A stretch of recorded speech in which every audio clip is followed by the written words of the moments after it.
சிந்து பைரவி சீரியல்ல அன்னபூர்ணிக்காக நம்ம சிந்து தான் இப்ப வேண்டுதல பண்ணிக்கிட்டு இருக்காங்க இல்லையா? கரெக்டா 12 அடி வந்தத உடனே குழியில கால வச்சு நம்ம சிந்து தீக்குழியிலேயே கீழே விழுந்துடுறாங்க. உடம்பு முழுக்க தீக்காயம்.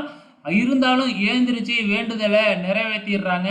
நிறைவேற்றினதுக்கு அப்புறம் வந்து சிந்துவை சிவா அப்படியே தூக்கிக்கிட்டே வந்து உட்கார வச்சு ட்ரீட்மெண்ட் பண்ண ஆரம்பிக்கிறாப்புல. ஹாஸ்பிட்டல் அழைச்சிக்கிட்டு போகணும் அப்படின்னு முடிவு பண்ணிட்டு அன்னபூர்ணியும் கூப்பிடுறாப்புல. எனக்கு ஒன்றும் இல்லை, நீ சிந்துவை மட்டும் அழைச்சிக்கிட்டு போ அப்படின்னு அன்னபூர்ணி சொல்லிடுறாங்க.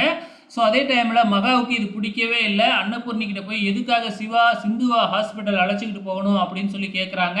அதுக்கு அன்னபூர்ணி வந்து எனக்காக தானே அவள் தீ மிதிச்சா, அதனால் கூட்டிக்கிட்டு போகட்டும் அப்படின்னு ஒரே போடா போட்டுடுறாங்க. அது மட்டும் இல்லை, இந்த குழியை யார் நோண்டுனது, இப்படி பள்ளமாக நோண்டி வச்சுருக்காங்க, அவங்கள கூப்பிடுங்க அப்படின்னு அன்னபூர்ணி சொல்ல, சுதாரிச்சுக்கிட்டு நம்ம இசைக்கு போய் நானே அவங்கள கூப்பிட்டு கேட்டுட்டேன், தெரியாமல் வந்து செஞ்சிட்டாங்களாம், அவங்க அந்த குழியை சரி பண்ணிட்டாங்க அப்படின்னு சொல்லிடுறாப்புல. அதுக்கப்புறம் நம்ம ஆறுமுகம் வந்து எனக்கு குழந்தை பிறக்கணும்னு வேண்டிக்கிட்டு நானும் தீ மிதிக்க போகிறேன் அப்படின்னு சொல்லி நம்ம பைரவிக்கிட்டேயும் அன்னபூர்ணிக்கிட்டையும் சொல்ல பைரவிக்கு கடுப்பாகுது. ஆனாலும் நம்ம ஆறுமுகமும் வந்து பார்த்திங்கன்னா இப்போ தீ மிதிக்கிறாப்புல வேண்டிக்கிட்டு குழந்தை பிறக்கணும் அப்படின்னு சொல்லிட்டு.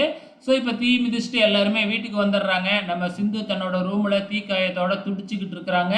நம்ம சிவா தான் போய் மறுபடியும் ட்ரீட்மெண்ட்லாம் பார்த்துக்கிட்டு இருக்கிறாப்புல. இதை பார்க்குற மகா மறுபடியும் வந்து அன்னபூர்ணி கிட்ட வந்து பார்த்தீங்கன்னா கம்ப்ளைண்ட் பண்ணிக்கிட்டு இருக்கிறாங்க. ஆனால் அன்னபூர்ணி இருந்துக்கிட்டு எனக்காக தானே அவள் தீக்காயத்தில் இருக்கா, ஸோ அதனால் சிவா வந்து வைத்தியம் பார்க்கட்டும் அப்படின்னு சொல்லிடுறாங்க.